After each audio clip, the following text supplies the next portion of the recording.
जय श्री श्याम दोस्तों, आपका एक बार फिर से स्वागत है मेरे इस यूट्यूब चैनल में। तो फ्रेंड्स, आजकल मैं लगातार आपको इस चैनल में अपनी गौशाला से वीडियो लेके आ रहा हूँ। तो मैंने यहाँ आपको बताने की कोशिश की कि हम किस तरह से यहाँ पे गौ माता का ख्याल रख रहे हैं, और मेरा जो यहाँ पे नया गौ शेड बन रहा है उसकी भी मैंने आपको वीडियो अभी लगातार इसमें अपलोड की है। तो वो भी हमारा लगभग बन के तैयार हो चुका है। अभी पिछले ही कल हमने वीडियो में आपको बताया था कि जो हमारा वेल्डिंग का कार्य था, जो मतलब चारों वेल्डिंग की है हमने, उसमें पुरानी शीटों के द्वारा हमने उसको कवर कर दिया है। तो हमारा बिल्कुल रेडी हो चुका है। अब यहाँ से आगे का कार्य है, उसमें सोलिंग हमने पहले कर रखी है। सोलिंग के साथ उसमें कंक्रीट पड़नी है। तो उसके लिए हमें अभी एक टिप्पर बजरी की आवश्यकता है। तो जो कोई दानी सज्जन हमारी मदद करना चाहता है तो वो कर सकता है। सीमेंट तो हमारे पास बचा हुआ है, जो पीछे हमारा काम चला था, तो हमारे पास बजरी नहीं है। तो अगर आप में से कोई हमारी मदद करना चाहता है तो बेझिझक मदद कर सकता है, ताकि हम वहाँ पे गौ माता के लिए आरामदायक बना सकें। क्योंकि सोलिंग तो उसमें हुई है। अब आपको पता है, जैसे बरसात में कीचड़ बहुत पड़ जाता है। अगर हम उसको खाली सोलिंग रहने देंगे तो उससे सोलिंग भी उखड़ जाएगी, और साथ ही साथ मतलब ज़मीन भी धंस सकती है जब कीचड़ पड़ेगा। तो इसीलिए वहाँ पे कंक्रीट पड़ना बहुत अति आवश्यक है। तो उसके लिए हमें बजरी की आवश्यकता है। तो कोई हमारी मदद करना चाहता है तो ज़रूर करे। इसके साथ साथ जो हमारे पास ईंटें तो है ही है, जो 3 फुट की मैं आपको बीच में गैप दिखा रहा था, तो उसमें हम ईंटों की चिनाई शुरू कर देंगे 2-3 दिन के बाद, जैसे हमारी फर्श में बजरी पड़ जाएगी। तो इसमें काफ़ी सारे लोगों ने हमारी मदद भी की। छोटी मोटी जो भी मदद हुई है तो उनका हम शुक्रिया अदा करना चाहेंगे, और जिन्होंने मदद नहीं की है उनका भी हम शुक्रिया अदा करना चाहेंगे। कि उनसे उम्मीद करते हैं कि कभी न कभी फ्यूचर में वो इस तरह से गौ सेवा में ज़रूर योगदान दें, हम कहीं पे भी। तो बाकी तो आप देख ही रहे हैं कि हम क्या किसके लिए कर रहे हैं। अभी इस बरसात में सब ने देख लिया, और लास्ट ईयर भी इसी तरह से तांडव हुआ था। तो इससे हमें मतलब सोचने पे मजबूर कर दिया कि कहीं महादेव हमसे रुष्ट तो नहीं है। ये एक सोचने वाली बात है, क्योंकि आप देखते हैं जो भी इस तरह की मतलब विपदा हर साल होती है, वो सावन के महीने में बरसात में ही होती है। नेचुरल सी बात है, बरसात ज़्यादा होगी तो होगी, लेकिन कुछ सालों से ये बहुत ज़्यादा हो रही है। बरसात तो चलो पहले से होती थी, लेकिन इतनी आपदा मतलब नहीं होती थी कि लगातार। और फोकस भी आप देखेंगे कि ये या केदारनाथ, बद्रीनाथ और हमारा श्रीखंड महादेव छूटे थे, तो यहीं पे है ज़्यादातर। यहाँ पे ही इस मौसम में सभी मतलब यात्री काफ़ी मतलब श्रद्धालुगण यात्रा करने जाते हैं, तो उन्हें हमेशा ही कष्ट का सामना करना पड़ता है। जैसे आपने केदारनाथ की भी काफ़ी पहले जो आपदा आई थी, तो उसमें भी काफ़ी सारे लोगों ने अपनी जानें गंवाई थी। तो इस साल श्रीखंड महादेव भी रुष्ट हो गए, और वहाँ पे काफ़ी फ्लड आ गया। तो उससे ये प्रतीत होता कि महादेव रुष्ट है। तो ये तो हम सभी जानते हैं कि महादेव तो रुष्ट होंगे ही, कि जहाँ हम इतना अत्याचार कर रहे हैं पशुओं पे। और हम भी कुछ मतलब लास्ट ईयर गए थे वैष्णो देवी माता के दर्शन करने के लिए, तो वहाँ भी हमने देखा कि जो घोड़े खच्चर है उनसे बहुत ज़्यादा काम कराया जाता है। मतलब कंटिन्यू, जैसे मतलब गाड़ी होती है, मतलब वो 24 घंटे चले हैं, रात को भी दिन को भी। अब उन्हें कब रेस्ट मिलता होगा हम नहीं कह सकते।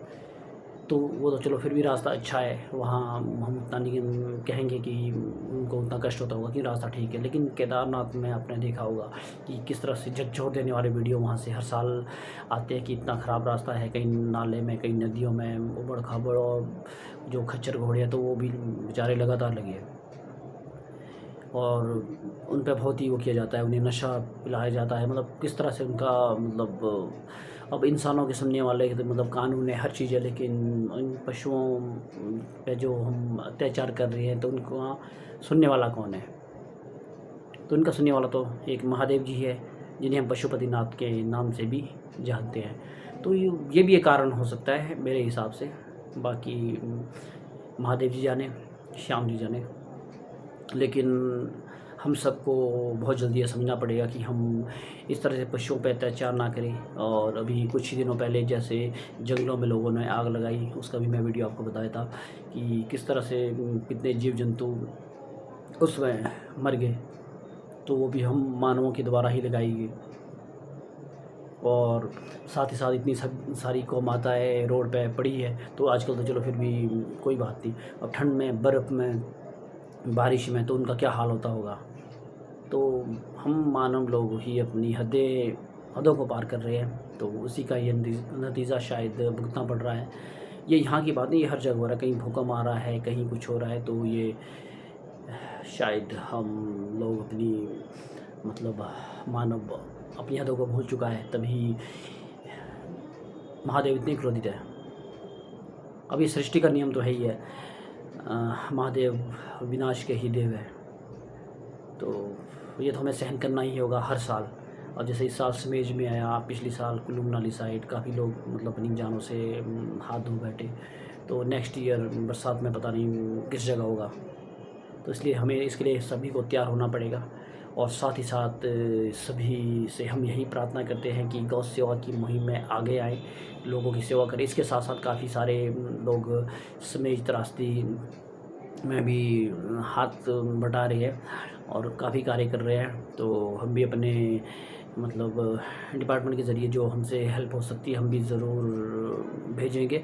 मिल के सभी कर्मचारी, जो हमारा कर्मचारी संघ है, तो उसके ज़रिए हम भी अपनी ओर से जो हमसे हो सकता है हम ज़रूर करेंगे। लेकिन एनजीओ की ओर से तो हम मतलब ज़्यादा कुछ नहीं कर पाएंगे, क्योंकि एनजीओ आपको पता ही है कि हमारा जो एनजीओ फोकस है गौ सेवा के रिलेटेड, तो हमारे पास इतना धन नहीं है। हमारे जो भी थोड़ी बहुत ट्रांजेक्शनें होती है वो सभी लोग गौ सेवा के लिए करते हैं, तो वो तो हम गौ माता का मतलब निवाला नहीं छीन सकते। अब वो वहाँ भी अब इस वक्त हमारे पास 80 गाँव वश हो चुके हैं, तो उनकी सेवा करना भी बहुत ज़रूरी है। तो इसीलिए वहाँ से तो मतलब करना पॉसिबल नहीं है, क्योंकि उतना हम जो एनजीओ हमारा है वर्किंग भी नहीं है कि अदर फील्ड में। लेकिन जो हमारा एक मानवीय तरीके से है, हमारा फ़र्ज़ बनता है, तो उसको हम अपने मतलब कर्मचारी जो हम सारे भाई हैं, तो हम सभी मिल के स्ट्रीम के माध्यम से जो हेल्प हो सकती है तो हम ज़रूर करेंगे। अभी तो ये तो होता रहेगा, लेकिन आप सभी से हम यही गुजारिश करते हैं कि आप सभी गौ सेवा की हमारी इस मुहिम में ज़रूर भागीदार बने, हमारा सहयोग करें। और जो हमारा गौशाला निर्माण कार्य है उसमें ज़रूर अभी एक ईंट अपने नाम की लगाए, मतलब थोड़ा सा योगदान दें, 100 रुपये, 50 रुपये, जितना आप कर सकते हैं। उसके लिए मैं अपना QR कोड हमेशा शेयर करता रहता हूँ। कुछ लोग तो मेरी बातों को शायद सीरियसली नहीं लेते होंगे, लेकिन जो मेरी बातों को सीरियसली ले रहे हैं और उन्हें लगता है कि गौ सेवा में उन्हें भी आगे आना चाहिए, तो वो ज़रूर गौ सेवा में आगे आइए। अगर किसी को किसी बात की मतलब शंका है, डाउट है, तो उसे क्लियर करने के लिए आप हमारी गौशाला का विज़िट कर सकते हैं, और वहाँ आप देख सकते हैं कि हम कितने गौवंशों की वहाँ पे सेवा कर रहे हैं और किस तरह से कर रहे हैं। तो इस वक्त जो हमारे पास गौवंश है 80 के लगभग गौवंश हो चुके हैं। तो तभी हमें अभी इमरजेंसी में वो नया वाला शेड तैयार करना पड़ा, नहीं तो अभी उसे तैयार होने में 5-6 महीने और लग जाने थे, क्योंकि अभी जो सरकार द्वारा मतलब हमने उसके लिए फंड अप्लाई किया था, उसमें टाइम लग जाएगा। लेकिन हमें अपने ही बलबूते पे उसे जल्दी से जल्दी तैयार करना पड़ा, नहीं तो हमारे गौवंश बाहर रह गए थे। तो फिर भी श्याम जी की कृपा से हमारा वो शेड बिल्कुल बन के तैयार हो चुका है। तो हम श्याम जी का धन्यवाद करना चाहेंगे और उनका आशीर्वाद हमारे ऊपर सदैव बना रहे। इसके साथ साथ जिन सभी भाइयों ने हमारी मदद की, तो इस वीडियो के ज़रिए मैं उन सभी का भी शुक्रिया अदा करना चाहूँगा कि उन्होंने हमारी मदद की। और जय साहब ब्लॉक के और SDO साहब, उन्होंने भी हमारी इस गौ सेवा में अभी मदद की। जो हमारा शेड निर्माण कार्य है उसमें उन्होंने भी मदद की।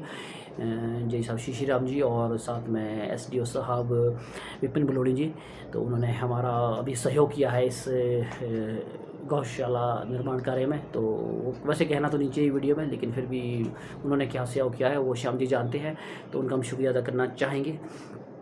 तो इसके साथ साथ हम आप सभी भाइयों से भी यही प्रार्थना करते हैं कि आप अपने रिसोर्स से अपनी जो भी आप मदद करना उचित समझे वो ज़रूर हमारी मदद करें। और साथ ही साथ चलो हमारी मदद नहीं तो भी अब स्मेज में त्रासदी हुई है, वहाँ लोगों की मदद के लिए सभी आगे आए, और जो भी मतलब दान करना चाहता है वहाँ जाके कर सकते हैं, या एसडीएम के माध्यम से या मुख्यमंत्री राहत कोष के माध्यम से आप बाढ़ पीड़ितों की मदद करने के लिए ज़रूर आगे आए। इसके साथ साथ अब मैं आपसे विदा लेना चाहूँगा। महादेव जी की कृपा आप सभी पे बनी रहे, और महादेव से हम यही प्रार्थना भी करते हैं कि अब इस साल बस हो गया, अब जो आपके पास स्टॉक बचा है विनाश का वो आप अगली साल देख लेना। इस समय मतलब काफ़ी है, इतनी ज़्यादा त्रासदी मतलब झेलने के लिए मतलब भी तैयार नहीं है लोग।